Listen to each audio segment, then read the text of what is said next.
నమస్కారం. నేను మీ Phani Bhaskar, Dilsukh Nagar, Hyderabad. Welcome to Pasumarthi astrology centre. Please do subscribe my channel for more videos. Video నచ్చినట్టయితే like చేయండి, మీ బంధుమిత్రులు శ్రేయోభిలాషులకి కూడా షేర్ చేయండి.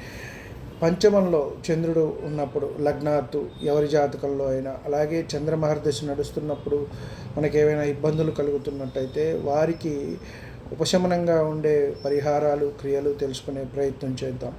ముఖ్యంగా ఏ పని మొదలుపెట్టినా సరే కొంత స్వీట్ తీసుకొని దాన్ని మన దగ్గరగా పెట్టుకొని వెళ్ళినట్టయితే మనకి లాభం జరుగుతుంది. ముఖ్యంగా వ్యాపారస్తులకు, అలాగే ఉద్యోగం చేసేవారు, ఏ పని చేసేవారికైనా సరే అలా చేసినట్టయితే మంచి జరుగుతుంది. ప్రతిరోజు కూడా నిత్యము మనం దేవాలయానికి వెళ్ళటం అనేది మంచిది. కనీసం వారానికి ఒకసారి వెళ్ళటము.